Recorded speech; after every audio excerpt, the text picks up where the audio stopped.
É, boa noite a todos. Estamos fazendo aqui um debate sobre a questão do povo palestino, né? Está sendo praticamente sofrendo um ataque violento de Israel e ontem comemorou um ano. Nós íamos fazer esse debate ontem, mas passamos para hoje porque em Juiz de Fora tinha uma manifestação, foi uma grande manifestação, passando para hoje. Certo? As pessoas que estão aqui presentes, depois elas poderiam fazer uma apresentação muito rápida, são o Vinícius, né? O Marcel Braz, que vai ser um dos expositores, o Ricardo Rabelo, Alírio, Maralex, Pex, Rafael Pimenta e eu, não é isso? Estamos prevendo aí para cada um 20 minutos para os debatedores, assim que tiver faltando 3 minutos, a gente não, para os expositores, a gente avisa, e para cada um de nós expositores, 8 minutos. Né? Podemos começar? Aí a Podemos. palavra já está com o Vinícius. O Tá bom. Ricardo. Com o Ricardo. Bom, eu acho que a gente tem que fazer um balanço geral, né, sobre a situação atual, porque, inclusive, o Guilherme falou, o povo palestino, o negócio já ultrapassou muito, muito isso, né, quer dizer, Líbano, Iêmen, Síria, e, na verdade, toda a Ásia Ocidental, que era chamada até pouco tempo como Oriente Médio, né? O Oriente Médio é uma visão europeísta, né? Se olhando da Europa, Oriente Próximo, Oriente Médio, Oriente Longínquo, né? Então, esse negócio de Oriente Médio é colonialista, é uma visão colonialista, tem que falar Ásia Ocidental. E eu vou começar falando, eu vou basear nos meus artigos que eu tenho publicado aí no Diário da Casa Operária, toda terça e toda sexta. E o primeiro ponto, que eu acho que é assim, um ponto muito geral, que é a questão do capitalismo. O capitalismo está numa crise estrutural, né, já há bastante tempo.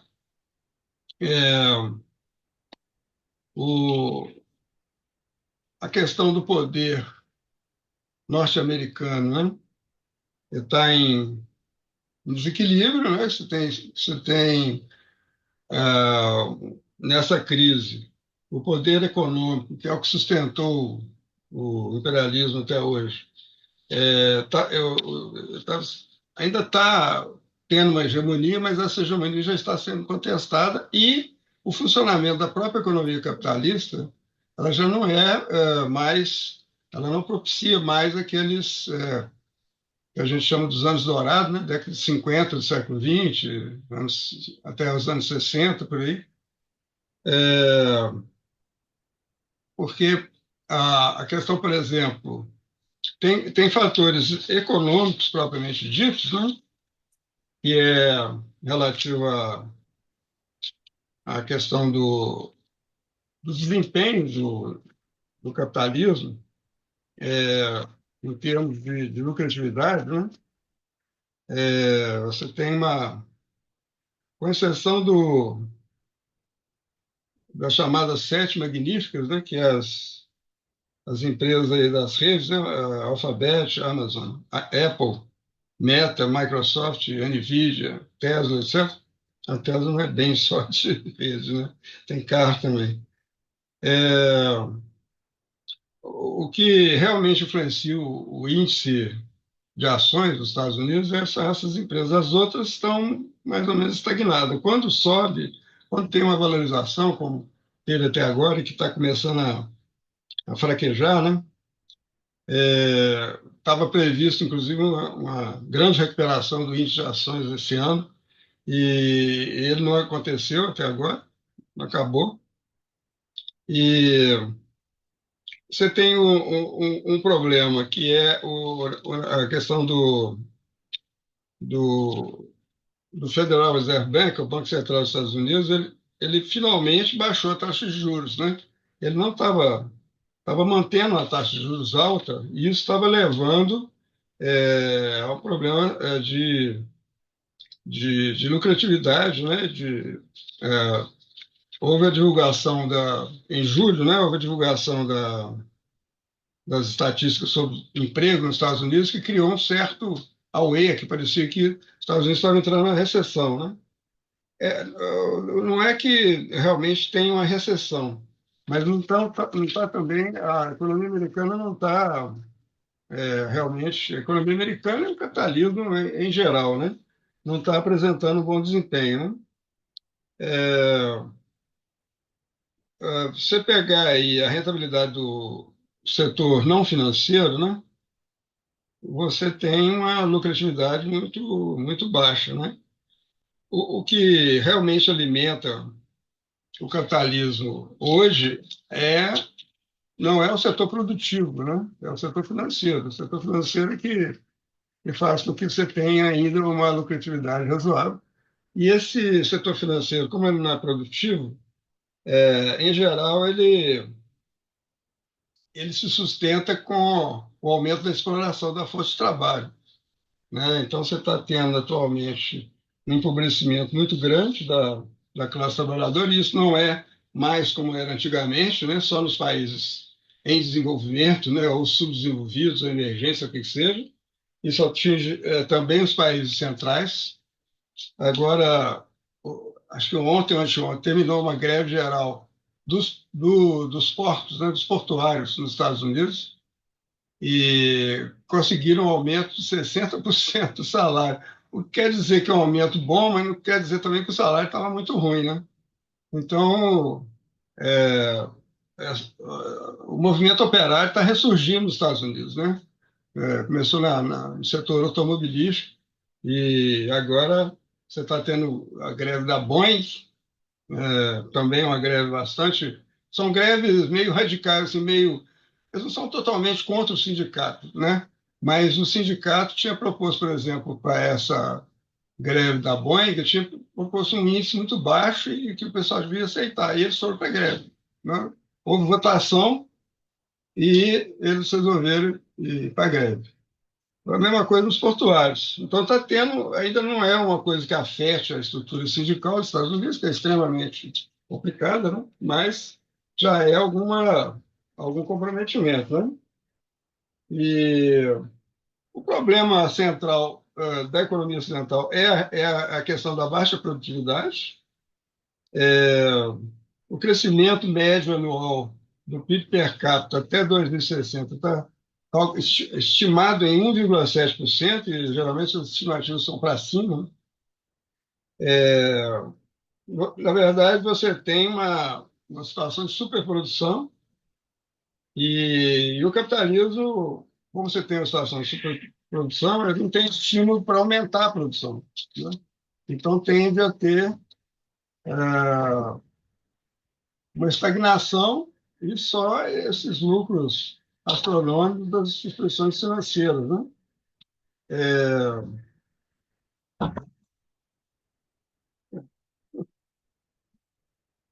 é, então, a outra questão também preocupante é a questão das dívidas, né? Aqui, a dívida mundial total já chegou a 313 trilhões de dólares em 2023. E a dívida pública geral também subiu para 97 trilhões de dólares, né? Então, isso causa uma situação preocupante. Qualquer oscilação, qualquer negócio mal feito, ou, né, sei lá, as coisas mais normais, né, do capitalismo, pode gerar uma crise de grandes proporções, né?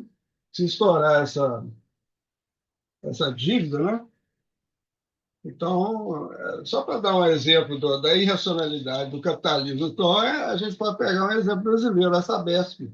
A Sabesp foi privatizada, com o governo de São Paulo botou o preço da ação lá embaixo para grandes grupos financeiros internacionais comprar as ações. Olha só, ah, A Equatorial Energia foi que ganhou a maior parte das ações. Ela é composta pelos grupos Opportunity, Atlas, Capital World Investors, Esquadra Investimentos, Canadá, Pension Plan e BlackRock, que é o grupo financeiro mais multitrilionário, né, internacional. Esses grupos todos não têm nenhuma experiência. Essa Equatorial, a experiência que ela tem de explorar energia elétrica é lá naquele estado lá do norte, o Amapá, acho que foi Amapá, né? Que deu aquele problema que eles ficaram um mês sem luz. Quer dizer, essa é a grande experiência da Equatorial. E esses grupos que controlam efetivamente a empresa não têm nenhuma expertise na área de energia elétrica, né? Daí esse caos que no Brasil é energia elétrica, né? Quer dizer, esse modelo aí é o modelo que está sendo feito em todos os lugares no tempo de privatização. E, o resultado é o pessoal entra, eles têm que entrar para ganhar lucro, então eles demitem a maior parte do pessoal, reduz o salário, né, etc. Quer dizer, diminui a produtividade da empresa, apagão em cima de apagão, e as tarifas vão lá em cima, né? Então, isso é só para dar um exemplo, um quadro assim, muito geral da situação do capitalismo hoje, né? Com relação à situação na Ásia Ocidental, quer dizer, o primeiro lugar é o Israel. Israel, hoje, eles dizem, eles têm essa lenda de que Israel é o é a maior democracia no Oriente Médio, você não é nada disso. Não existe Constituição, Israel não tem Constituição. Está dando a chuva aqui, acabou de dar um pico de luz. É, Israel, é, o direito em Israel é todo baseado na religião. É, em princípio, os casamentos só podem se dar entre membros da religião é, judia, né? E tem uma série de privilégios. O Estado é um Estado judeu, não é o Estado de uma etnia. Então, quem não é judeu não tem nenhuma benesse, não tem nenhum. Não é só porque é palestino, é qualquer um que não for judeu. Não tem acesso aos serviços, às mordomias e às coisas que os judeus, né, os israelenses de origem judia têm. Bom, por exemplo, você tem estradas que são só para os judeus, você tem hotéis que são só para os judeus, você tem tudo.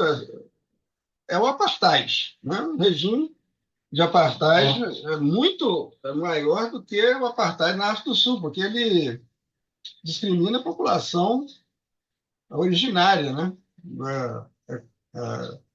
Os palestinos são a população originária da Palestina, né? Ao contrário, por exemplo, aqui no Brasil, dos escravos que tinham vindo da África, né? Então, é uma discriminação absurda, né? E o Congresso, é, ele é dominado por partidos que você tem uma distribuição aí de extrema direita, direita, esquerda, né? Mas não tem, na verdade, não é um Estado democrático, né?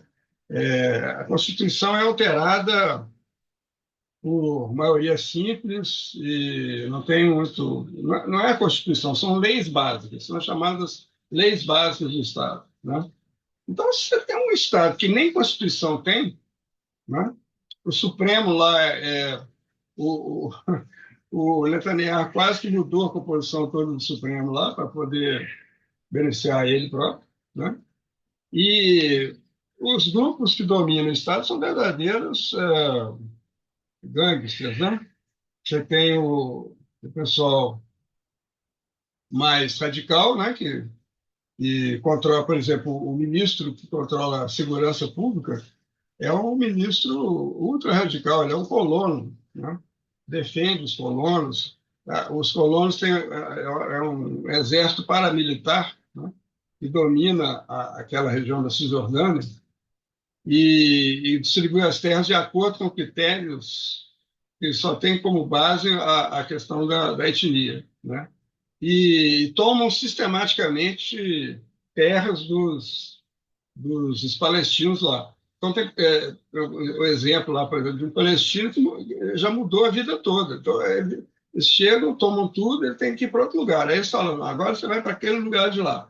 Aí você vai naquele lugar de lá, daí a pouco vem, expulsa ele de novo, e por aí vai. Né? E sem falar no controle ultra sofisticado do ponto de vista eletrônico, né? O palestino é vigiado, não é só externamente. As câmeras apontam para dentro da casa do sujeito. E toda a ficha do sujeito ela é coletada pelo sistema de inteligência, inclusive pegando aspectos íntimos da vida do sujeito. Né? Então, por exemplo, na vida sexual, né? Isso é feito, inclusive, para que o Estado possa, se for necessário, chantagear a pessoa para poder tirar informações, conseguir que ela acuse alguém que é do Hamas, né? Como membro do Hamas, e por aí vai. Então, esse é o Estado de Israel, né? A resistência, ela hoje está numa situação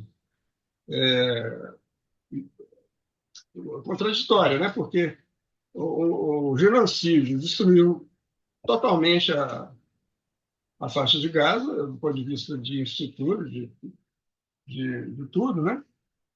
A população está sem água, sem aquela situação que a gente já conhece, né? Já deu 3 vezes, já a quarta, a luz vai acabar. É, e, e, por outro lado, o Hezbollah não, o Hamas está mantendo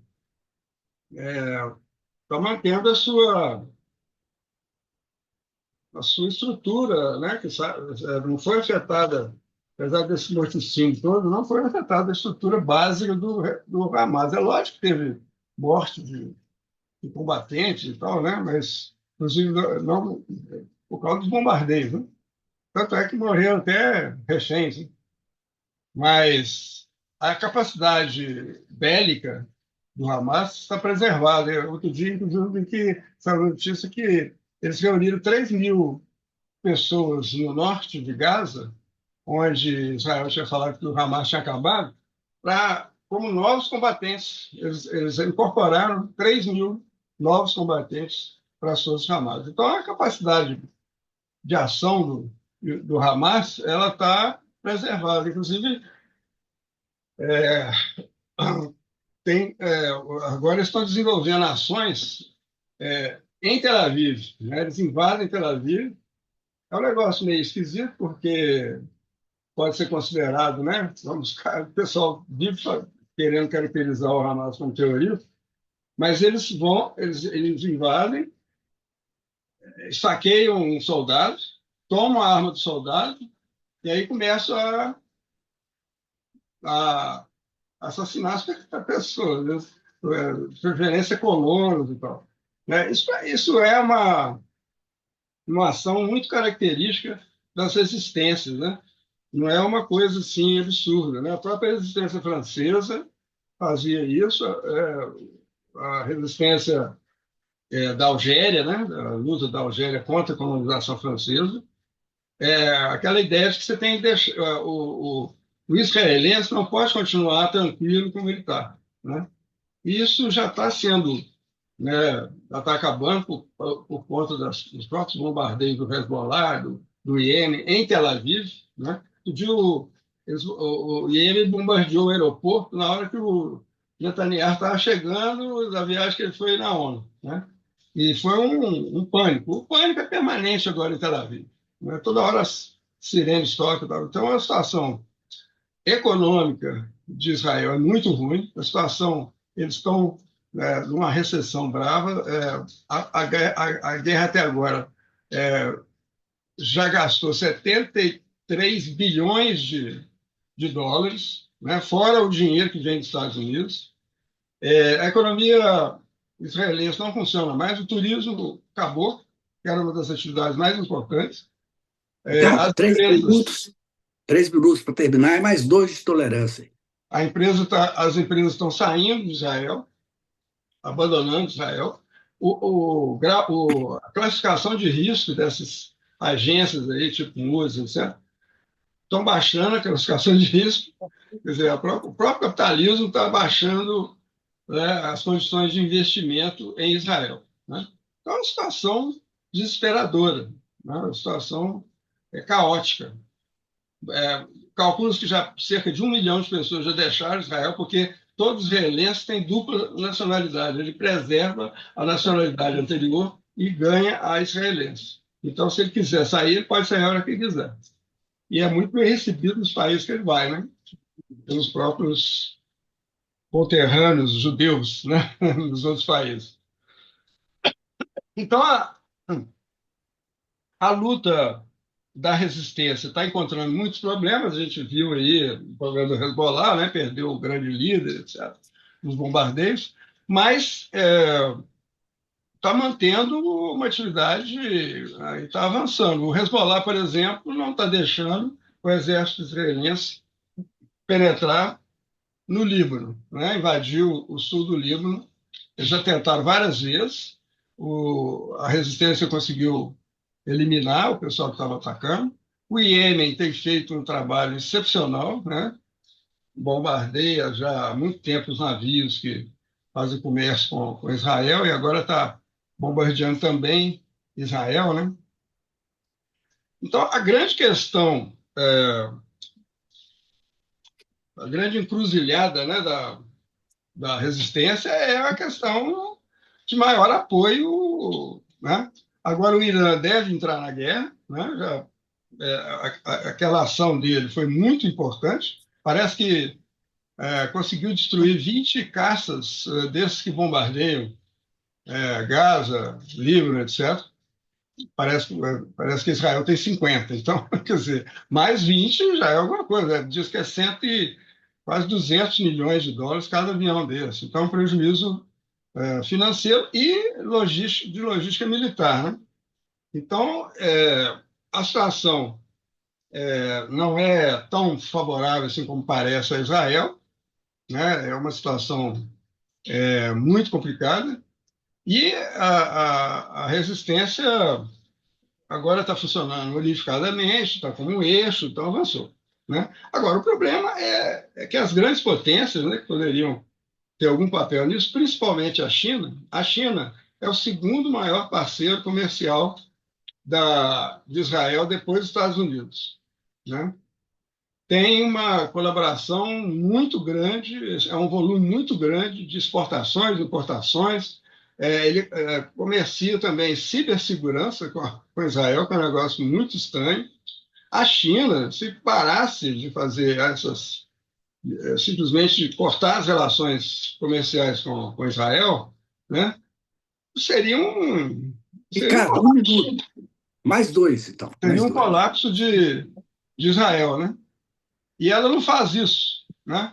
Tem alguns, eu inclusive pesquisei em alguns jornais de esquerda, europeus, por exemplo, falam que a China é que é responsável pelo Irã e a resistência em geral não atacar muito um trabalho que a China está fazendo de contenção, inclusive não queria que o Irã atacasse Israel, né? O Irã atrasou muito o ataque e essas publicações, que eu não sei, é muito difícil saber se as fontes são reais e tal, mas chega a falar isso, né? Então, o papel da China é reacionário ela tem um papel interessante naquele negócio de unificar as várias resistências, está sempre colocando contra o morticínio em Gaza, etc., etc., mas aquilo que ela poderia fazer na guerra, sem ser ato de guerra, porque você querer comerciar com o país é ato de guerra, você comercia se você quiser, né? Eu acho engraçado que o pessoal fica falando que o Brasil devia cortar relações com Israel. E por que a China não corta? Não dá para entender. E a Rússia também, a ação da Rússia. A Rússia tem um álibi. Existem 1,5 milhão de judeus russos em Israel, né? Então, você bombardear lá, você pode estar bombardeando seus próprios compatriotas. Então, tem um álibi, né? Mas a China não tem álibi nenhum, né?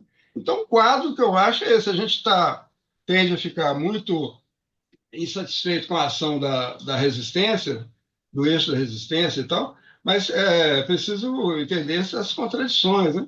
E também ver que a situação é, só continua, na verdade, como todo mundo sabe, com a questão do apoio dos Estados Unidos. E parece que não vai, esse apoio vai continuar. Quer dizer, na verdade,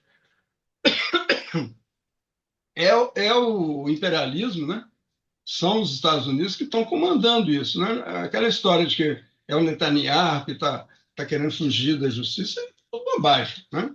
Não tem nada disso. É um plano do imperialismo de dominar aquela região e alterar a seu favor a correlação de forças internacional.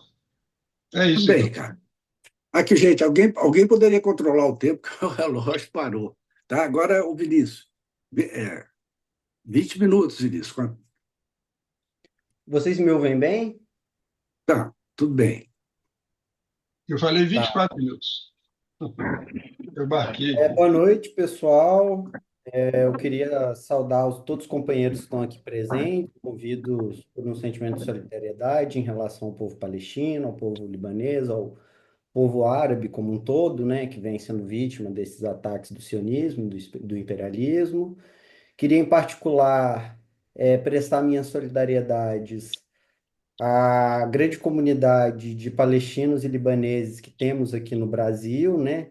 E queria dedicar essa minha fala aos que vieram antes de nós, né, em particular, e que nos ensinaram a lutar contra o imperialismo, em favor do socialismo, e dedicar essa minha fala aos que caíram, particularmente aos que caíram em batalha, nessa e em tantas outras, e as mães que nessas situações de guerra são quem protegem as crianças, né?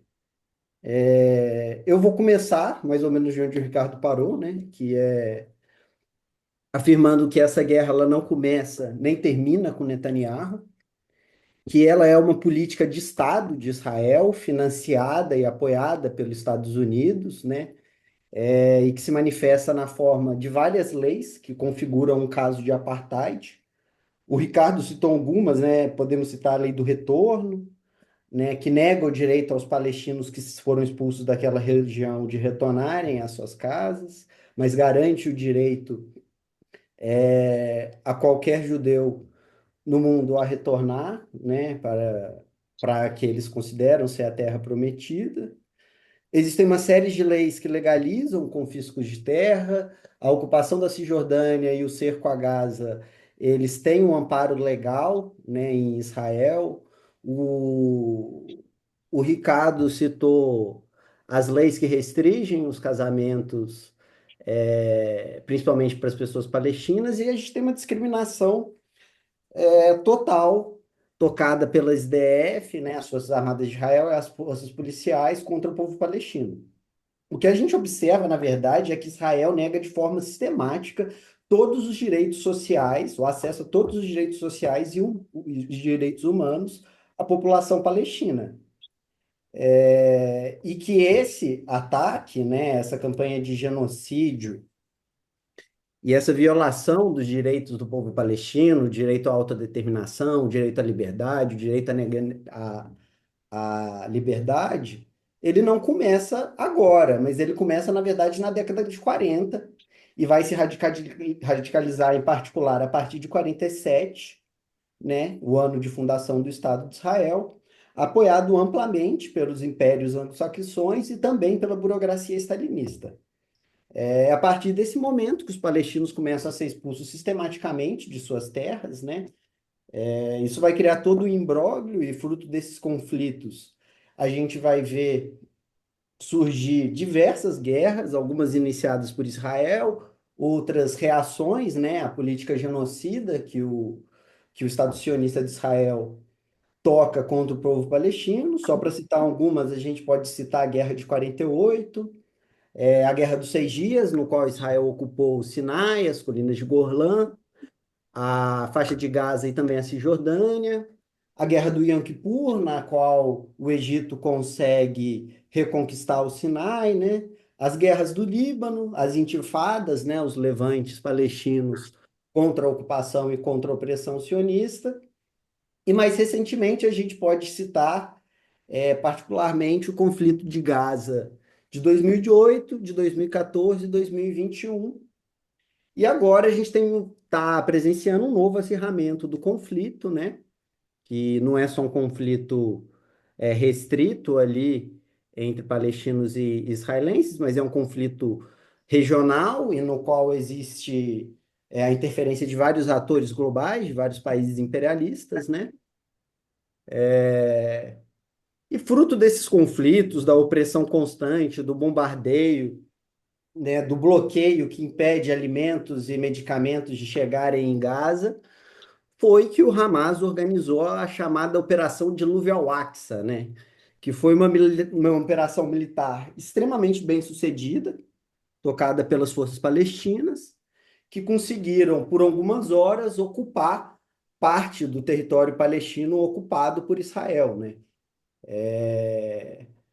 Eu me recuso a caracterizar essa operação militar como uma operação terrorista, porque o que ficou provado foi que essa operação tinha como alvo prioritário as posições das IDF, e ficou claro também, com o passar do tempo, que quase tudo que se falou na mídia hegemônica, né, na mídia monopólica imperialista, era mentira. Toda aquela história de decapitação, dos estupros, o próprio massacre na Rave ficou claro que houve envolvimento, que muitas daquelas pessoas morreram por causa de disparos realizados por helicópteros israelenses, né?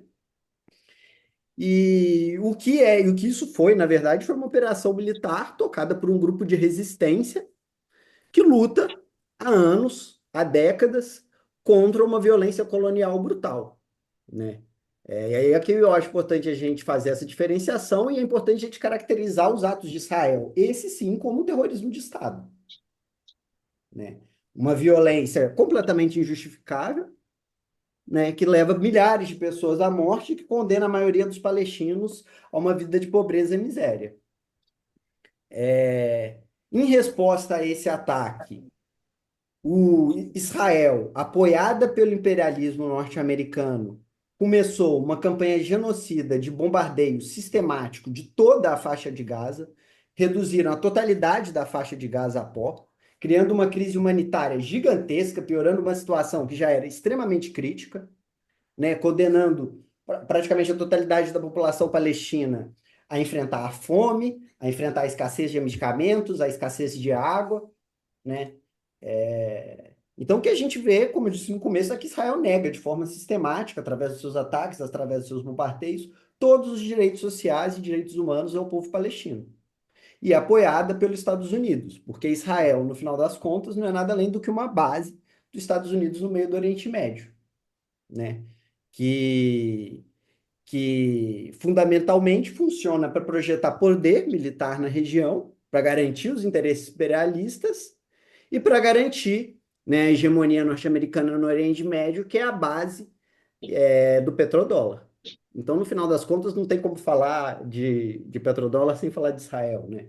Então, Israel é um dos pilares da hegemonia norte-americana. Por isso que é importante a gente compreender que esse ataque que está sendo realizado não é um ato de violência da camarilha do Netanyahu, mas é um ato coordenado entre Estados Unidos e Israel numa tentativa de decapitar o chamado eixo da resistência, né, que é um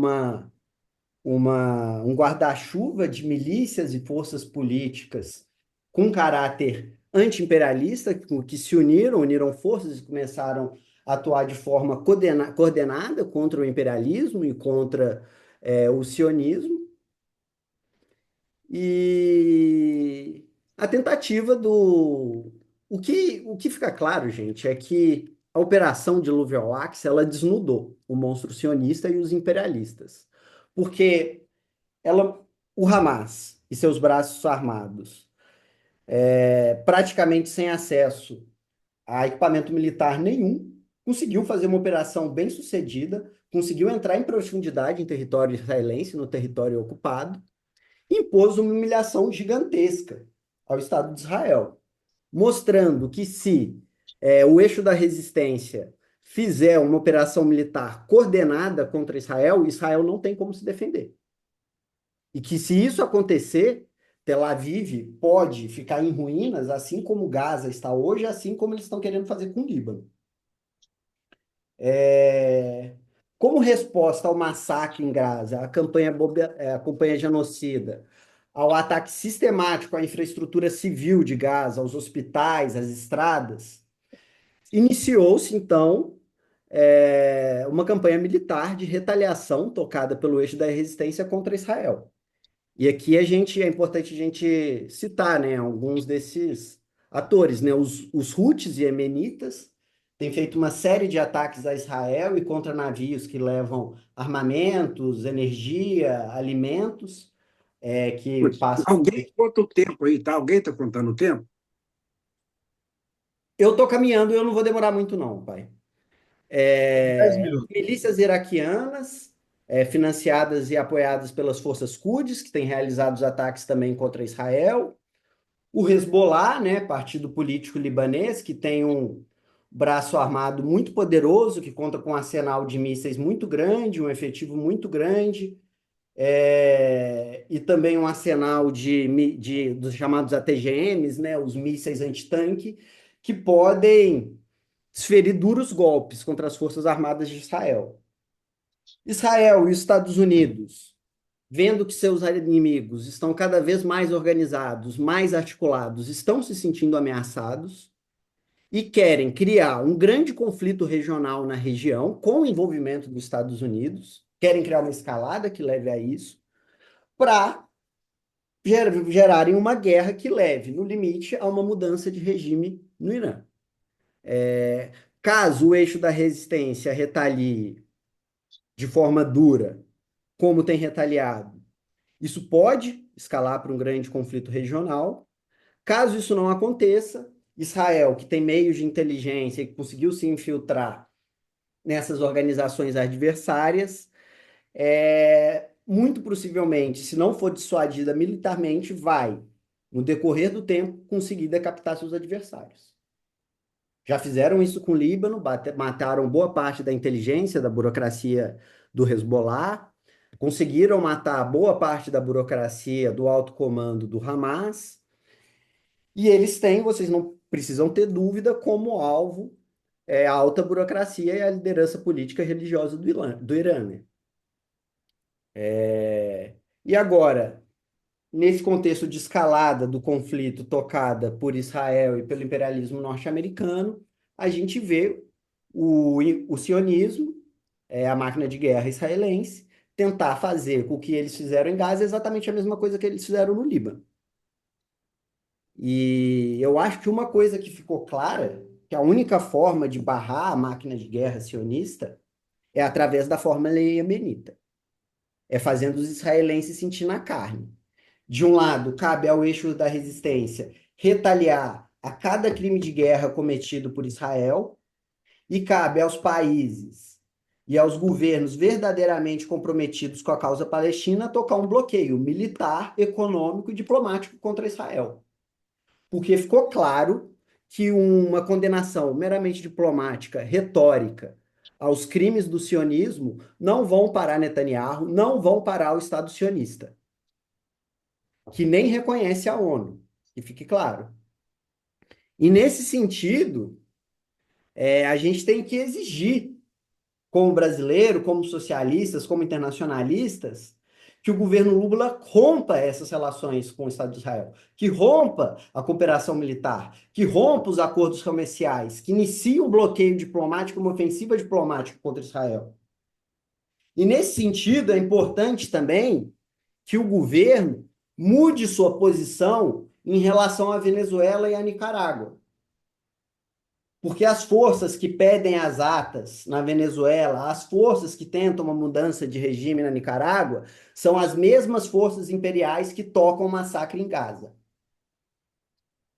E por último, eu queria falar da China e da Rússia. Falar que China e Rússia condenaram retoricamente Israel, mas que assim como o Brasil, não tomaram uma medida concreta contra o Estado sionista e contra os crimes de guerra e contra o genocídio que está em curso. A Rússia, eu vou citar um exemplo de cada. O Ricardo já falou do exemplo da China, que é a maior parceira de comercial de Israel, né? Segunda maior parceira comercial. Então, se a China inicia um bloqueio econômico contra Israel, vai ser um Deus da cuida danado. E a Rússia, por outro lado, foi quem, uma das forças, junto com as forças Houthis, junto com o Hezbollah, junto com o Irã, que garantiram minimamente a soberania síria e que impediram o avanço do Estado Islâmico. Inclusive com os russos usando a aviação deles contra a posição do Estado Islâmico, armando as forças armadas sírias, inclusive doando para o exército russo, para o exército sírio, sistemas de defesa S-300. Mas a cláusula era uma cláusula de contrato, que para a Rússia ceder aqueles sistemas de mísseis para a Síria, que a Síria não poderia usar eles, em hipótese alguma, contra os jatos israelenses que violam de forma sistemática o espaço aéreo russo, o espaço aéreo sírio, para realizar ataque contra posições civis e militares dentro do território sírio. E por último, eu queria dizer, agora finalizando mesmo, é que essa guerra, como a gente observa, ela não é meramente um conflito regional, mas ela se enquadra dentro de um contexto de crise global, no qual o capitalismo se encontra em um estado de decomposição e no qual, em função de uma contradição extremamente radical entre as forças produtivas e as relações de produção, o capitalismo não pode mais avançar sem gerar destruição, sem gerar desemprego, sem gerar guerra, sem degradar a vida da classe trabalhadora, sem destruir o meio ambiente, né?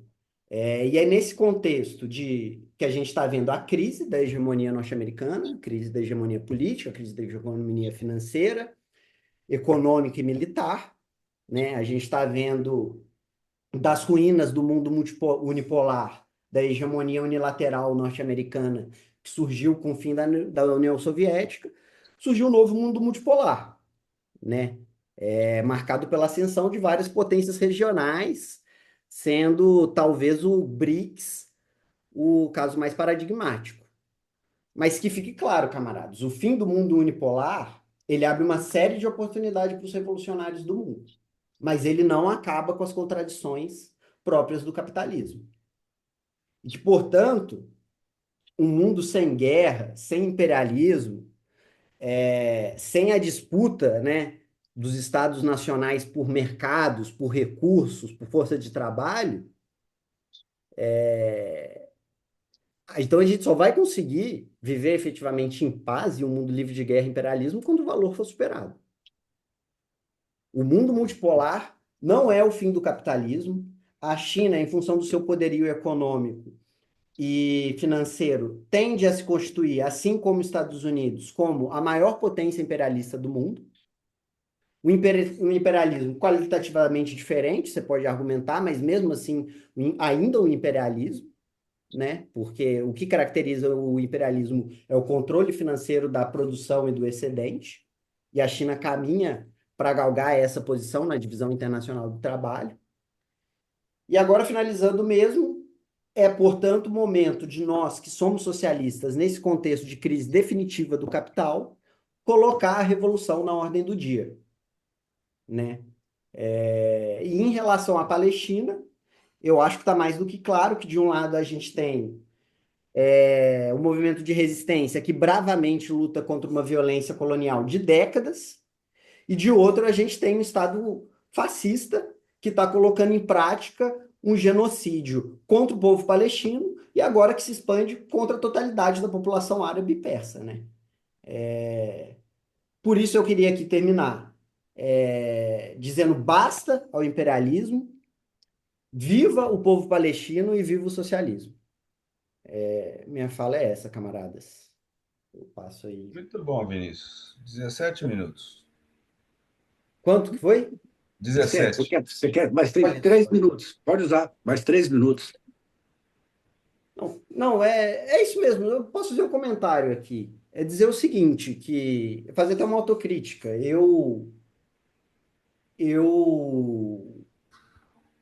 Uns dias atrás, depois que o massacre em Gaza já estava acontecendo um tempo, depois que o Mossad conseguiu decapitar, né, o Hezbollah, eu fui nos grupos e falei que o eixo da resistência tinha abandonado o povo palestino. E eu acho que o que a gente viu no decorrer desses últimos dias foi que isso não é verdade. Foi que isso não é verdade. Se tem uma força política nesse mundo, talvez a única, que tem um apoio intransigente e total ao povo palestino, é justamente o Eixo da Resistência. E eles têm que tomar muito cuidado com a escalada. Esse que é o problema, porque eles não querem que os Estados Unidos entrem no conflito. E outra coisa também, eles têm que tomar muito cuidado com que resposta eles vão dar a Israel, porque eles não podem destruir Israel. Porque, infelizmente, Israel é um estado nuclear. E se eles destroem Israel, isso vai significar a morte de todo aquele povo, de todo mundo ali naquela região. Então, o Irã, ele foi dando sua resposta escalando aos poucos. Primeiro, os sionistas, eles atacaram a embaixada iraniana na Síria, né? Como resposta, os iranianos fizeram alguns ataques balísticos a Israel, mas mandaram um monte de míssil velho e um enxame de drones que demorou entre 1 e 2 horas para chegar em Israel. Eu estava até brincando com um amigo meu que deu tempo do piloto da OTAN, que estava ali nas bases em volta, do piloto israelense terminar de tomar o cafezinho, entrar no avião, levantar e derrubar os mísseis. Esse ataque que aconteceu agora foi qualitativamente totalmente diferente. Foi totalmente diferente. Os mísseis chegaram em Israel em um espaço de tempo de menos de 20 minutos. E provavelmente não foram lançados da fronteira, porque são as posições que estão mais vulneráveis. Foram lançados de posições interioranas do país. Então, todo mundo duvidava, né, fazia chacota dos mísseis supersônicos dos iranianos, eles provaram que eles têm. Porque eles lançaram e chegaram lá. E para a gente ver como que é uma resposta qualitativamente diferente. Eles lançaram mais de 200 mísseis contra Israel. O único civil morto nessa operação foi um jordaniano que morreu com a cauda de um míssil que caiu em cima dele depois desse míssil ter sido interceptado pelo Iron Dome. O único civil. Único. Contra dezenas de milhares de crianças, velhos, mulheres mortos. No Líbano, na Síria, em Gaza, na Cisjordânia, no Iêmen. Vinícius, mais 2 minutos. Então, assim, eu acho que uma coisa ficou clara é que o Eixo da Resistência não abandonou o povo palestino. Só E uma que coisa. nós, que somos de esquerda e que temos um compromisso, uma solidariedade com a causa da Palestina, o que a gente pode fazer é continuar organizando os comitês no mundo inteiro, fazendo os atos, pressionando os políticos de nossas bases, no nosso caso, pressionando tanto para quem está na oposição ao governo, como quem é da base de apoio do governo, da esquerda. Pressionar o governo Lula para que mude a posição dele em relação ao conflito, né, do Oriente Médio que está em curso e também em relação à guerra híbrida que os Estados Unidos têm tocado contra a América Latina e que infelizmente o governo brasileiro tem servido de linha auxiliar. Eu acho que aqui eu finalizo. Tá. O Pérez está escrito, só desejo falar uma coisinha antes, Pérez. Quando você diz que só morreu uma pessoa no último ataque do Hezbollah, porque os ataques foram dirigidos a Contra alvos alvos militares. militares, Tá, exclusivamente. tá. A palavra está Exclusivamente. com o Pérez, que se escreveu. Que alguém marca o tempo aí, gente. O meu relógio realmente se estragou. É uma coisa incrível. O tempo é de 5 minutos, é isso? Não, 8. 8? Tá bom. Marcar aqui. Companheiros, boa Então, na noite. hora que der faltando 2 minutos, alguém avisa o Pérez. Começando agora. Eu concordo aí começar concordando com o Vinícius, né, de que isso não é apenas uma guerra regional, isso é uma crise global do sistema capitalista. E já há muito tempo, né, eu me lembro, desde o meu tempo de universitário, que a gente discutia, né, a questão da Rosa Luxemburgo colocava o socialismo ou barbárie. Essa situação que a gente vê hoje, pessoal, é uma barbárie. Não tem como você falar que não é. O massacre na Palestina está tudo arruinado. Além das mortes, arruinou o país todinho. Não tem mais casa lá para as pessoas morarem. Não temos hospitais, não temos escolas, não tem nada. E agora eles vão fazer a mesma coisa no Líbano, né? Para ir também para o Irã. E isso orquestrado pelo imperialismo estadunidense. É uma coisa de louco. né? O movimento fascista espalhado pelo mundo inteiro. O que é isso? Isso é a barbárie. Não tem jeito. Hoje nós temos que ver como sair dessa barbárie para lutar pelo socialismo. O Vinícius falou bem aqui que essa questão do socialismo nós temos que ver que é a única saída para ter paz realmente no mundo do socialismo. E nós temos que sair dessa barbárie. Não tem como continuar. Os Estados Unidos, na grande crise dele, o que ele faz? É guerra para tudo quanto é lado. É a guerra na Ucrânia, incentivado por ele. Por quê? Aprovou lá em abril, me lembro, foi em abril, acho que foi, 95 bilhões de dólares, não foi? Não, isso, 95 bilhões de dólares, foi, de dólares. 95 milhões de dólares para a Ucrânia. Mas não é um dinheiro que vai chegar e vai lá para a Ucrânia para distribuir, ou para dar para o governo da Ucrânia. Não. Esse dinheiro, 95 bilhões, eles já repassam diretamente para a indústria bélica dos próprios Estados Unidos, para eles enviarem os armamentos, os aviões, tudo necessário lá para a Ucrânia. Ora, bolas. Na verdade, é um dinheiro para manter a indústria bélica dos Estados Unidos. Para os Estados Unidos tentar superar a crise que ele está vivendo. Ele sobrevive com a matança, com o massacre em outros países. Com certeza também para Israel também ele deve estar enviando também essas armas e tudo mais. Então, os Estados Unidos necessitam da guerra, o imperialismo necessita dessas guerras, né? E se essa guerra, que a gente vê um pouco como regional, mas se isso cresce mais, isso não é só regional, isso realmente é um conflito global. Os Estados Unidos, o imperialismo estadunidense, tenta organizar no mundo inteiro, tentando se manter fora, mas impulsionando a todo momento. Então, isso é o que... Eu não vejo uma forma dessa resistência chegar e atacar Israel com a mesma força que Israel ataca eles.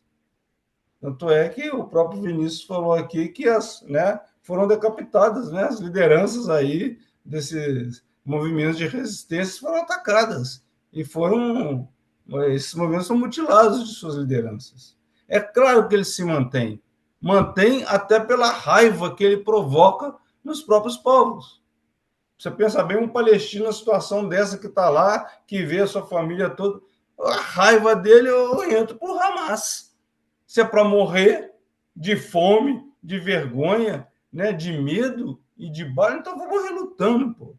Eu vou entrar por Hamas, eu entro por Hezbollah lá na Líbia, vamos, né, no Líbano, vamos entrar por Hezbollah. Olha, a raiva que faz as pessoas se organizarem na resistência, né? Então, acho que é isso que a gente tem que ver. Essa questão é muito interessante mesmo. Não é apenas uma guerra regional. É um conflito global por conta da crise do imperialismo. E é a barbárie que nós estamos vivendo.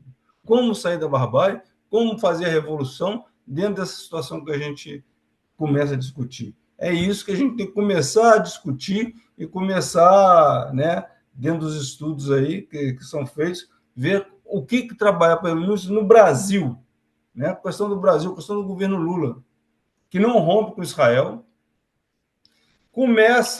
parece que começa a se deslocar um pouco do BRICS para ter novamente uma relação com o imperialismo estadunidense. Isso eu observei quando ele faz exigindo atas do Maduro, da eleição do Maduro. Que isso? Quem foi que exigiu atas do Netanyahu? Ninguém exigiu ata. Por que? Quem, né? Quem exigiu ata de outros países aí, imperialistas? Ninguém exigiu ata. Por que exigir ata da Venezuela? Isso é um desrespeito à soberania da Venezuela. Isso é para criar uma condição de pedido de intervenção do imperialismo na Venezuela.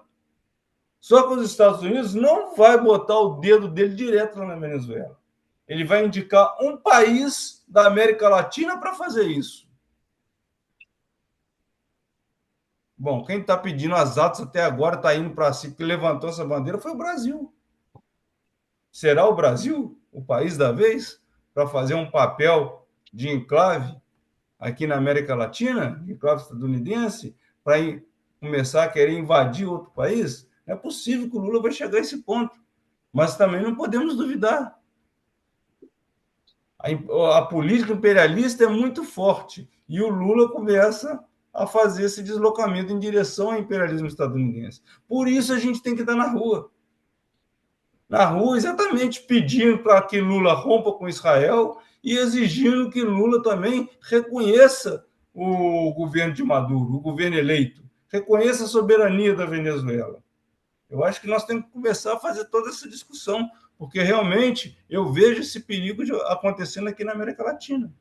E como o Vinícius falou, é uma crise global que cria essas guerras regionais que não são regionais. É uma crise global que a gente está vivendo.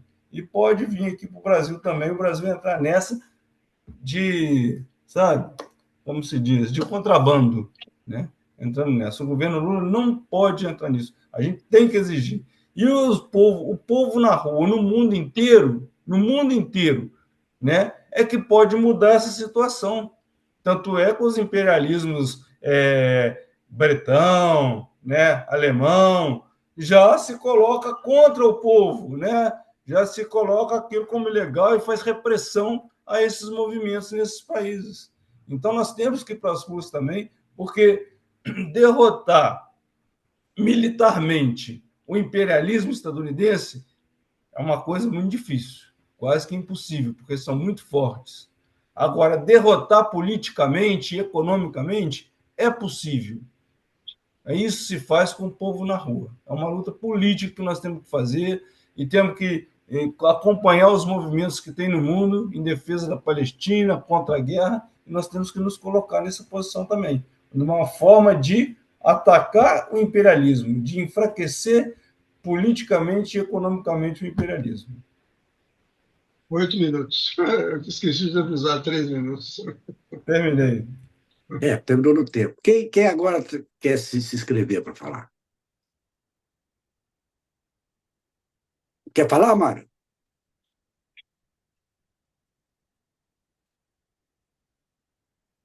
Bom, ninguém se Não, inscreve. agora. A questão que eu vejo é o seguinte: nós temos as contradições, tudo bem, do imperialismo, né? Os Estados Unidos está para perder a sua condição de hegemônico com a sua moeda, o dólar, o petrodólar, né?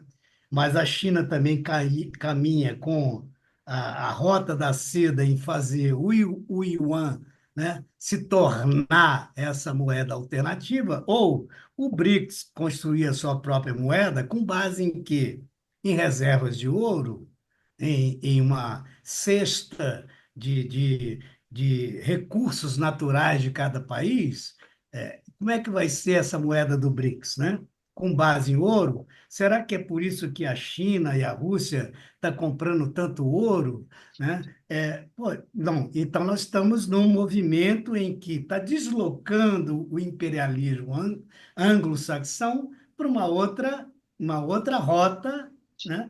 A rota da seda, o que seja. E o Brasil é parte dessa contradição, né? O Brasil quer abrir fronteiras para o agronegócio. Para abrir fronteiras para o agronegócio, ele tem que ser contraditório, né, com as questões das relações do Brasil diante desse cenário internacional. Na questão da Palestina, eu só vejo uma solução. Não é a China, o Brasil, a Índia, nada. A questão da Palestina será resolvida pelos povos árabes, pela contradição inserida dentro da dominação no mundo árabe. E dentro do mundo árabe, um outro elemento dentro do mundo árabe que é o mundo muçulmano, que não se confunde mundo árabe e mundo muçulmano. O maior país muçulmano do mundo é a Indonésia, né? Que não é parte do mundo árabe. Mas recentemente, o príncipe da Arábia Saudita fez uma declaração condenando Israel.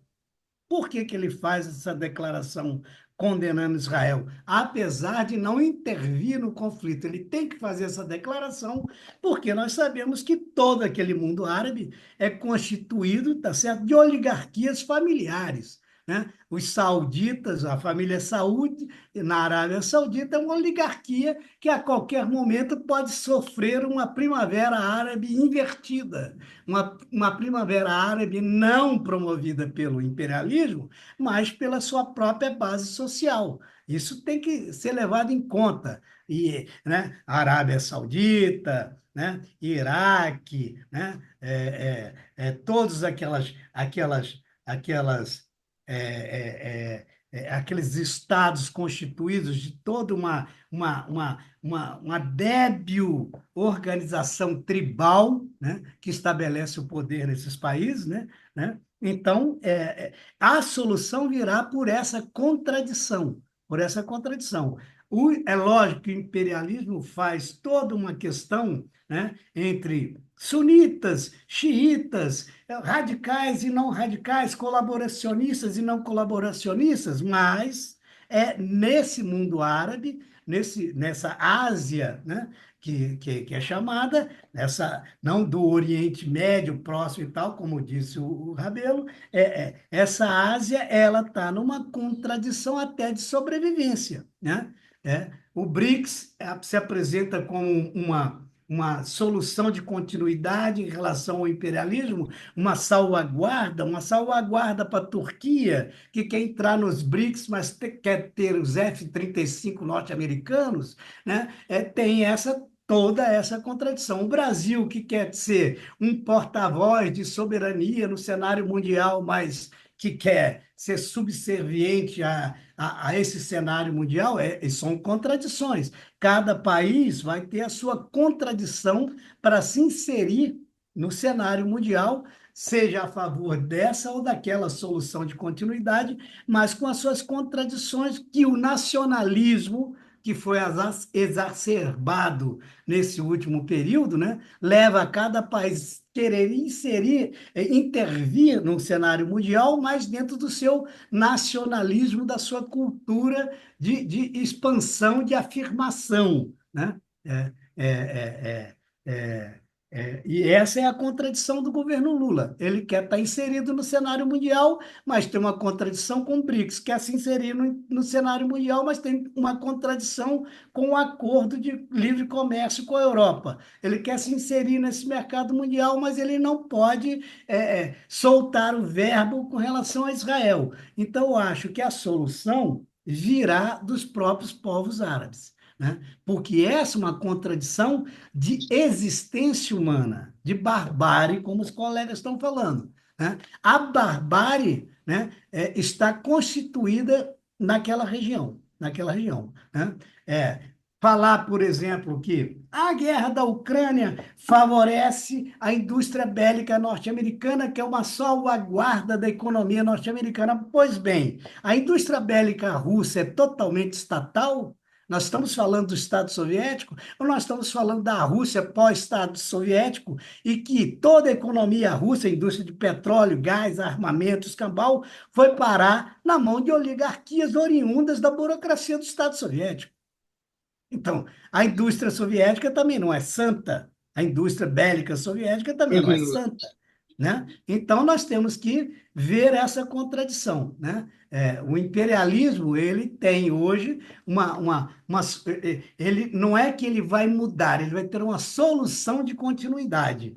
E essa solução de continuidade que nós temos que nos inserir como classe trabalhadora, como socialistas, quais são as palavras de ordem que nós levantamos. Né? E aí eu vou resumir com paz entre nós, guerra aos senhores. É isso aí. Muito bem. Posso entrar? Pode. É, eu, eu concordo com as falas e acho que a gente precisa começar a discutir isso mesmo. Agradeço alguém ter me convidado a comparecer aqui, porque a gente fica participando de grupos que não discutem nada.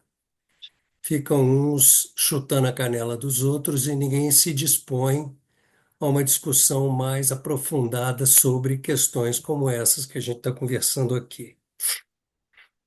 É, o que está me chamando muito a atenção dentro dessa discussão que a gente está fazendo, eu vi um discurso, eu vi agora à tarde, eu vi no YouTube uma entrevista da Dilma como presidente do novo Banco de Desenvolvimento NBD do BRICS. Entrevista de 27 minutos. Excelente a entrevista. Mostrando outro mundo. Quer dizer, nas entrelinhas da fala dela, você vê no modo como ela se expressa, colocando uma alternativa à unipolaridade, como alguém comentou aqui antes. Eu acho que esse que é o motivo desse conflito internacional.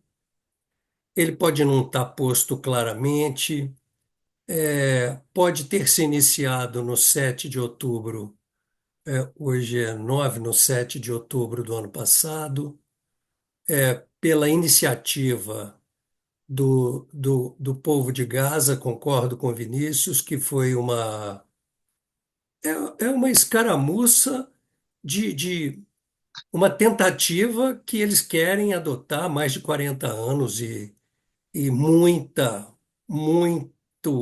terrorismo, muita violência do Estado israelense e dos Estados Unidos em cima dos povos do mundo inteiro.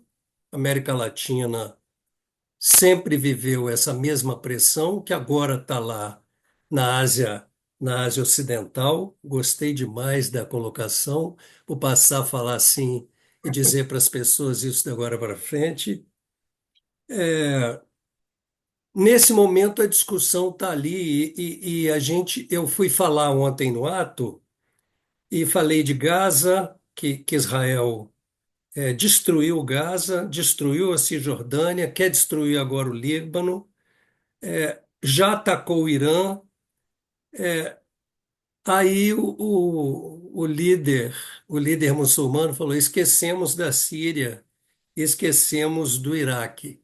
Então, mais a Síria, mais o Iraque, mais o Iêmen, mais a Líbia, com Gaddafi, o Afeganistão mais atrás, e é toda uma região em conflito permanente por causa desse interesse do imperialismo em dominar aquela região geopolítica. Tem a ver com petróleo, mas eu acho que muito mais a proximidade com a Rússia e com a China do que propriamente os recursos naturais, apesar de que os recursos naturais de alguns desses países é muito grande. Agora, uma outra coisa que também me impressiona é, é como que a Rússia e a China estão tratando este conflito. Porque concordo com as falas que foram feitas aqui. Eles não querem entrar. Um dos companheiros falou sobre o papel da China segurando o Irã. Pode estar acontecendo isso, eu não vi essa informação, mas eles não querem o conflito mundial, eles não querem a terceira guerra agora. Eu acho que a China e a Rússia estão adiando este momento, para quando eles puderem adiar. E acho que eles têm razão. Eu acho que a gente não pode pegar de frente com o maior exército da Terra, que é o dobro dos outros exércitos. Tudo somado. Ele tem o dobro da capacidade armamentista que a própria China. Então não é brincadeira enfrentar. Não, não dá. E eu compreendo a postura do Irã, compreendo a postura dos países árabes em fazer pequenos ataques, mas numa tentativa muito mais de conter Israel. Apesar de que eu acho, a gente não vê as notícias, mas a impressão que fica para mim é que Israel também tem medo do Irã. Acho que Israel não vai peitar o Irã. Ele falou que ia peitar. Ele falou que o Irã, e eu espero nunca queimar minha língua, espero que nunca aconteça o contrário, o Israel falou que ia destruir o Irã e não jogou nenhuma bomba lá. Continuou atacando o Líbano. Ou seja, e não sei se viram, o Irã testou uma bomba nuclear nesses dias. Agora, eu não sei há quantos dias atrás. Eu vi o vídeo, mas eu não observei a data. Mas mesmo que seja meses. Então, Israel não pode atacar as coisas nucleares do Irã, porque ele também faz o mesmo sobre Israel. Então, eu entendo esse conflito nessa esfera. Quanto ao que o Vinícius falou sobre o estado de Gaza, o estado em que se encontra Gaza, Cisjordânia e agora o Líbano, eu acho que, como disse o Gaddafi não, o Saddam tinha dito que aquela batalha era a mãe de todas as batalhas. Eu acho que esse processo é um processo de declínio do imperialismo. Não acho que está no fim, mas é um processo. A gente fica repetindo. Eu repito isso no movimento estudantil há 40 anos.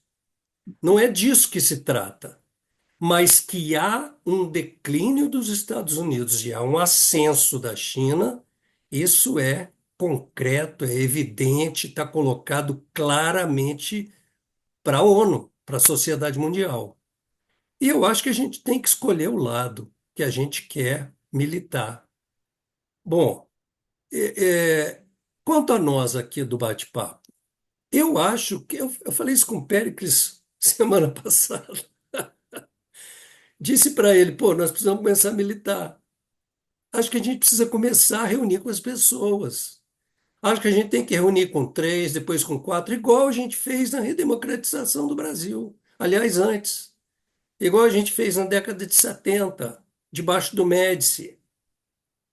A gente tem que reunir 2, 3, 4, porque essa discussão, isso que o Vinícius está sugerindo, a gente tem que julgar para dentro de vários locais onde a gente acha que deva. Para dentro da universidade, para dentro do sindicato, para dentro da associação do bairro. A gente tem que partir para este papel. Esse povo que está aqui nessa live e mais um bocado de gente aí no Brasil afora, a gente passou um bocadinho na idade, um pouquinho a coisa, mas a gente tem conhecimento e experiência suficiente para a gente passar isso para outras pessoas. Depois do comício que a gente fez ontem, juntou 6 moleques em volta de mim, querendo bater papo comigo, marcamos o papo para a semana que vem. Eu acho que a gente tem que se mobilizar nesse sentido, fazer o que a gente puder, repetir essa conversa aqui.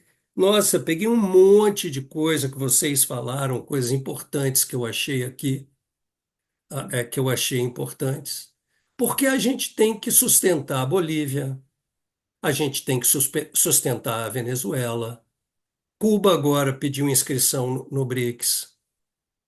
Não sei se foi hoje, ontem ou anteontem, mas ele vai estar na reunião de final de outubro do BRICS, não sei onde que vai ser, lá para os lados da Ásia, não sei se é na China, não sei onde que é. Eu acho que a gente tem que sustentar os países que têm uma ideia ou progressista, ou alguns Um até minuto. mais socialista, e partir para trazer pessoas para dentro dessa discussão. Eu acho que esse que é o papel que a gente tem que fazer. É isso que eu estou disposto a fazer no resto da minha vida, o tempo que eu tiver. Eu acho que é isso que a gente, que o Ricardo, eu e o Guimba, a gente ficava falando lá num grupo que a gente participava, que o povo fica tudo conversando muito, mas ninguém desce para a calçada, fica todo mundo olhando para o celular. Eu acho que a gente tem que se colocar nessa disputa, porque eu acho que é uma disputa, veja só, para concluir, é uma disputa que urge ser feita no Brasil. Sabe por quê, companheiros? Que nas eleições municipais, a direita levou 4.300 municípios. 4.300 na minha conta. Eu nem passei para baixo do PT. E 700 municípios, PSB, PT e PCdoB, os partidos mais à esquerda, 700 a 4.300. Isso significa o quê, meus companheiros? Que ou a gente se coloca, ou nós vamos ter outro governo de direita, e pelos números, não vai durar um mandato só, não. E aí vão destruir a universidade, vão destruir a escola pública, vão destruir o patrimônio nacional, vão entregar tudo. E tudo que a gente batalhou por 50 anos vai por água abaixo. Eu acho que a gente tem que entrar nessa briga também. Valeu. Falta o Alírio. Alírio, quer falar? Bom, vamos falar. Tá dando para ouvir aí direitinho? Tá, O som tá bom? Bom, tá então joia. é isso aí. Mais ou menos, eu vou na linha que todo mundo já falou. É o fim da hegemonia dos americanos, do Império Yankee. Eles estão, tudo indica, a dívida só sobe. A China, do outro lado, a China e a Rússia, o Oriente, estão tomando a frente. E a formação dos BRICS vem facilitar esse processo. Eles estão desesperados. A direção, a gente fala os americanos, os Yankees, mas lá tem grupos de controle. O pessoal do financeiro que controla a fabricação de armas, ganha dinheiro com armas, ganha dinheiro com o mercado financeiro, mas a dívida só sobe. Eles difundem através da propaganda a dominação ali do oeste da Ásia, né, que agora é a terminologia nova, é o oeste da Ásia. Eles dominam aqui dali. O motivo do início aqui da nossa conversa é o problema da Palestina. Tem 75 anos. Eles, final da Segunda Guerra, em oposição ao socialismo, eles fundaram ali o Estado de Israel e depois não fizeram o outro Estado. E esse massacre dos palestinos já tem mais de 75 anos. Eles continuam, o projeto deles é expulsar o resto, dominar o resto. E a propaganda americana difunde essa ideologia deles, do Estado de Israel ali, é uma força de defesa. Eles atacam os povos palestinos ali, ocupando, matando todo mundo ali, já matar a gente. Eles chamam Exército de Defesa de Israel. Eles defendem atacando, né? Agora, eu estou com muita esperança na próxima reunião dos BRICS. Eles, os americanos, eles querem forçar uma guerra, eles estão forçando a guerra, primeiro forçaram na Ucrânia, dançaram. Eles não contavam com a resistência da Rússia e o poderio bélico dos russos, que é superior. Os mísseis são superiores, e agora já mudaram até a doutrina de possibilidade de uso de arma atômica se eles forem atacados em território com armas do Ocidente, da OTAN. Então, eles já sabem que lá eles perderam que a guerra. Eles estão desesperados. E a próxima reunião dos BRICS é menos de 2 semanas, 22 e 23, em Kazan. Kazan é o coração da Ásia, na Rússia. Já tem mais de 40 países querendo fazer parte dos BRICS. Cuba foi um dos últimos que fez o pedido, formalmente. A Venezuela foi convidada pessoalmente, o Maduro vai estar lá, foi convidado pessoalmente pelo Putin. Eles, os americanos, os Yankees, eles querem incendiar. Se começa uma guerra de alta proporção no oeste da Ásia, vai atrapalhar essa reunião dos BRICS, que ninguém quer guerra.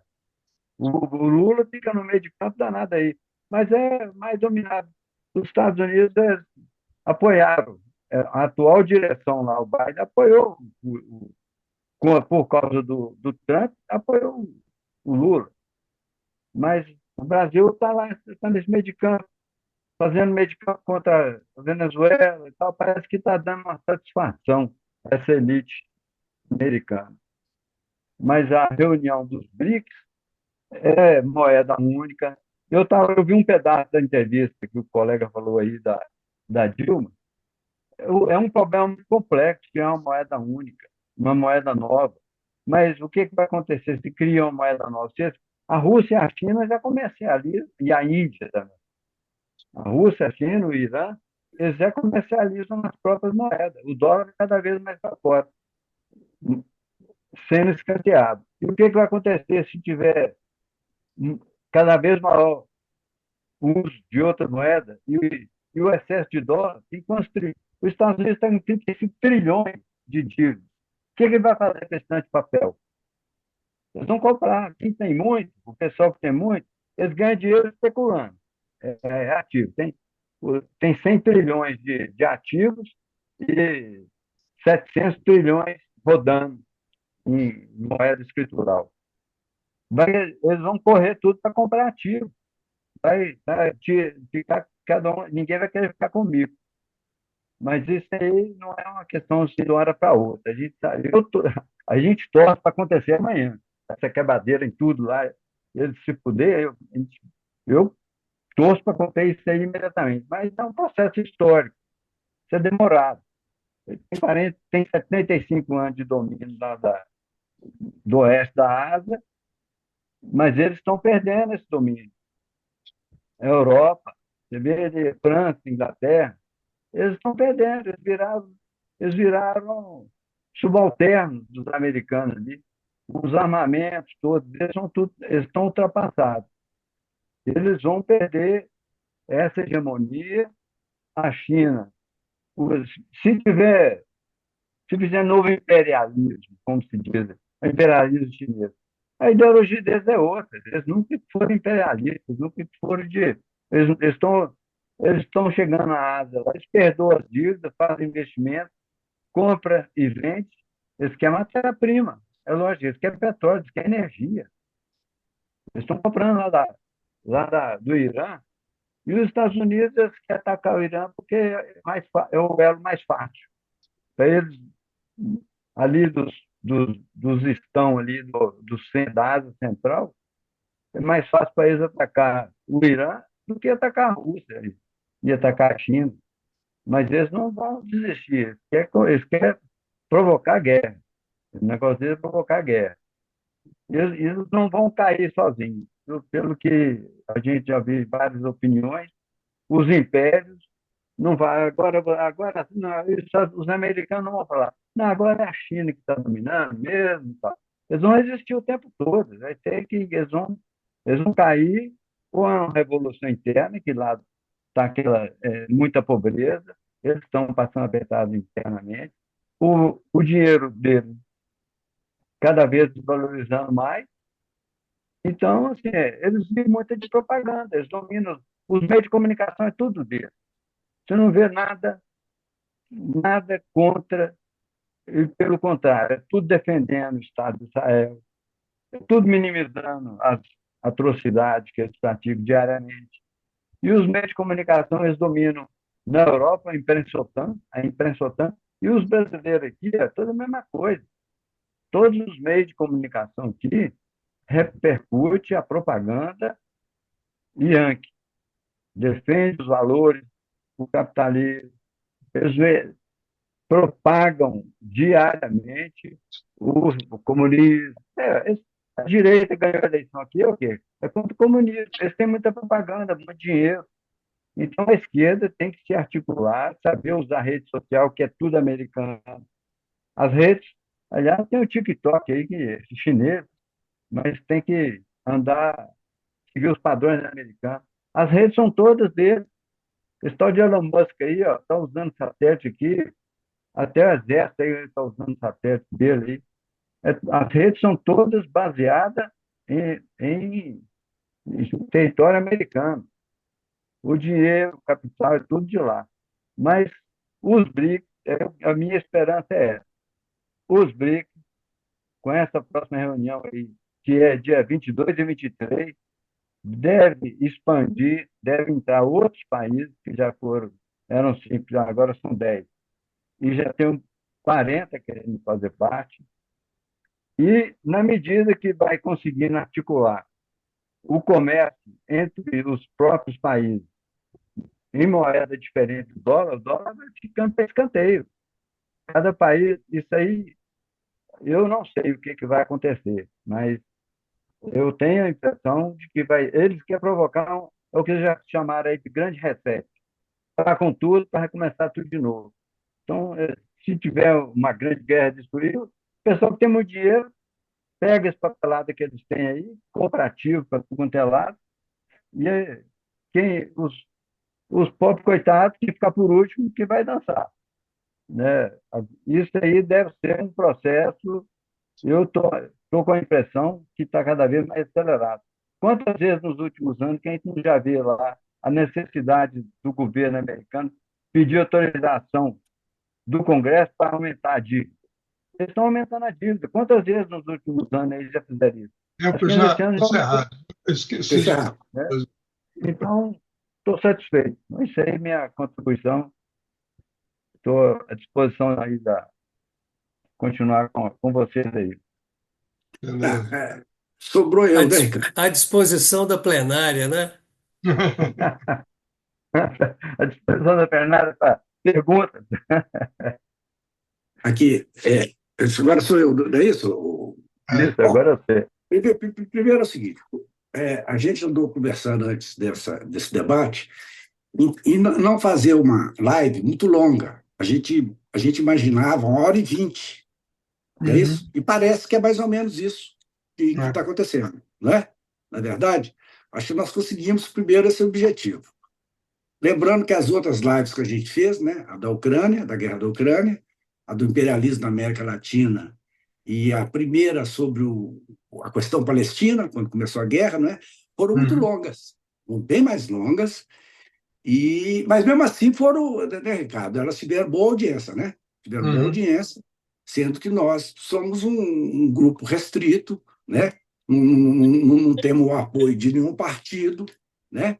Então, eu acho que, que é muito importante, né? Muito importante a gente ter alcançado esse tempo aí próximo de 1h20, que aquilo, eu não sei se foi o Pérez, acho que foi o Pérez que me falou, olha, mais de 1h20 ninguém aguenta, né? Então, vou falar pouco, né? Vou falar pouco, mas, resumidamente, eu acho o seguinte, o que nós vimos aqui hoje foi um debate muito aprofundado, certo?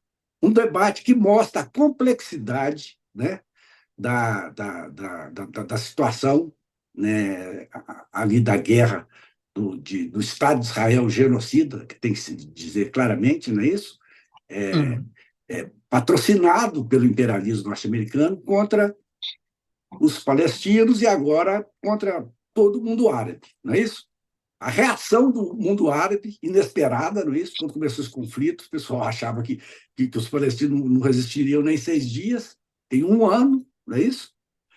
E foi mostrado em várias contradições, as contradições do próprio bloco árabe, não é isso? Contradições que às vezes impedem uma entrada mais maciça na guerra, não é isso?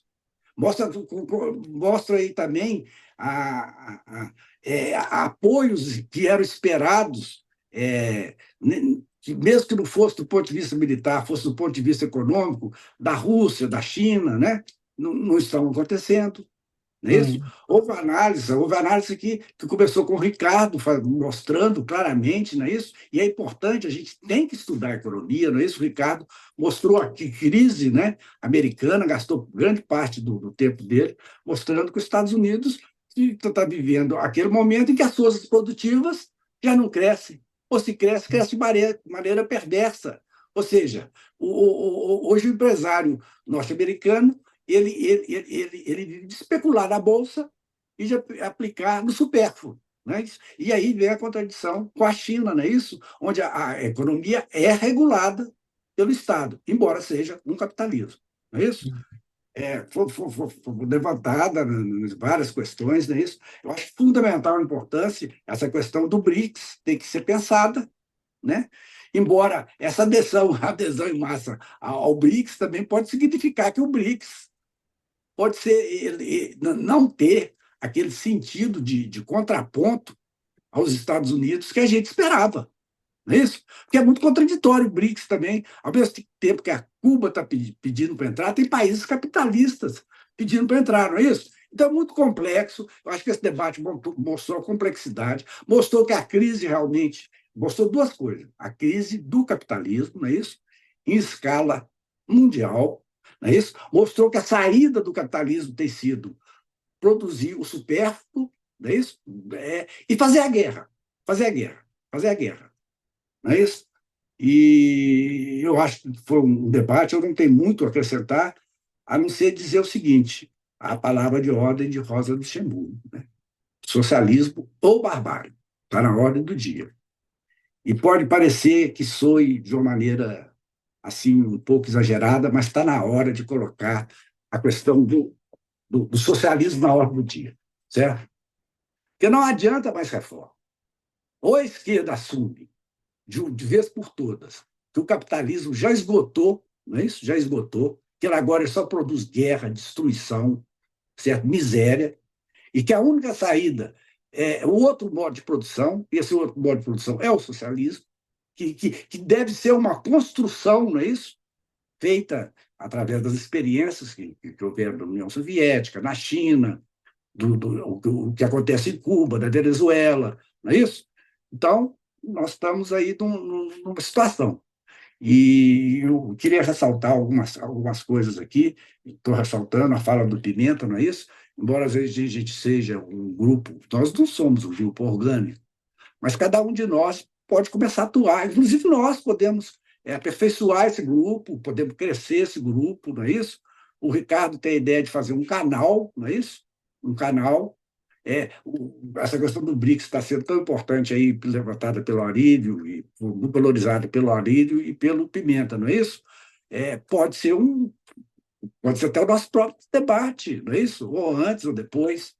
Não é isso? Agora, basicamente, eu concordo com a fala do Vinícius e do Pérez, não discordando das outras, porque eles colocaram com muita clareza o seguinte: a vitória do povo palestino depende da nossa mobilização, né? E essa mobilização, ela está ocorrendo, ela começa a ocorrer. O Ricardo citou greve sem controle dos Estados Unidos. Não é isso? As manifestações que a gente vê, a de Juiz de Fora os partidos abraçaram dessa vez, não é isso? As manifestações que a gente viu no começo da guerra foram espontâneas, no Brasil e no mundo. Então, existe a França submissa, não é isso? É uma novidade. Então, eu acho que ao mesmo tempo, a crise do capitalismo, não é isso? Coloca os Estados Unidos e seus aliados a colocar o mundo numa situação de guerra, não é isso? E a esquerda, e aí nós temos que reconhecer que não é só no Brasil, a esquerda se adaptou. A esquerda adota a política de conciliação de classe, não é isso? No mundo inteiro. Embora eles não reveem isso, embora tenham perdem a eleição seguidamente. Então, é isso, né? E quanto ao governo Lula, infelizmente, certo, o governo Lula está com um pé no BRICS e um pé lá nos Estados Unidos. Ele não define, mas eu acho que ele está definido, do meu ponto de vista. Eu arrisco a falar. Eu acho que o governo Lula se definiu ao pedir a recontagem dos votos da Venezuela, certo? Ao não cortar os acordos assinados pelo Bolsonaro, não é isso? Então é isso, o Ricardo já deu até uma dica para na hora de terminar, né? Quero saudar a todos, agradecer e dizer o seguinte: viva o povo palestino e que a gente, cada um na sua frente de batalha aí, agregue mais pessoas, como disse muito bem o Pimenta. Tá? Um abraço para todos e é isso aí, Ricardo. Se quiser encerrar a reunião. Vamos terminar com um um lema qualquer aí, Palestina Podia livre. tocar, podia pôr para tocar internacional aí. É, mas Palestina livre! Palestina livre. Palestina livre! Palestina livre! Fora Livre, imperialismo! camaradas, livre. Livre! Abaixo o imperialismo. Abaixo imperialismo! Vai cair. Vamos terminar então. Valeu, gente. Um abraço. Parar de Morte, gravar. Boa discussão. morte ao Obrigado. Netanyahu e Né? morte ao imperialismo. É isso aí. Até a próxima reunião. Até a próxima. Valeu, camaradas. Um abração. Agradeço o convite e peço que me convidem para o próximo. Com certeza, Boa, com certeza. com certeza. Certamente.